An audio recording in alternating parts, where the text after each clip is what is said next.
नमस्कार जय जगन्नाथ भाई और भौणी मैंने तो आज रविवार थिला आमे बाहरी थी गोटे पाखर ही वाटरफॉल गोटे थिला जार ना थिला सारिसुआ वाटरफॉल सेटा मेनली भद्रक रु 40 किलोमीटर सेटा आपन को कुपारी हेकी जीवापे पड़ो। तो आम सका बाहरी थिलु आउ देखि पारे आपण वाटरफॉलटा बहुत सुंदर जगहटा किंतु एबे जेहेतु वर्षा किछि हेइनी पाखापाखि दिन रे तो से वाटरफॉलटा सुखी जाइए बट ओवरऑल लोकेशनटा बहुत भल थिला। तो आम पहुँचु पहुँचु संध्या हो गला से ठीक से आम एक्सप्लोर कर पार्लुनु बट ता बाद भी आपड़ जब भी आसुन जगह को बहुत भल लगे जगहटा यहाँ गोटे टाइप ऑफ कह गले माने खणी टाइप रा क्रसर फ्रसर मिल अच्छी।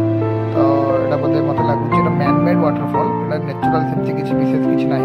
बट आप पिकनिक हो कि जहाँ भी हो आप आराम से आसीपर।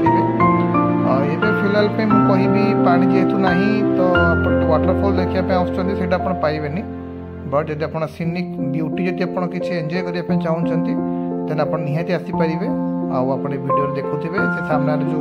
ब्लैक कलर जो लाइन टा देखा व्हाइट कलर से ही वाटरफॉल आउ तो ऊपर घाटी भी अच्छी जो लोक जावास करते तो आम तो एक्सप्लोर कर पार्लुनु आउ के करी जय जगन्नाथ।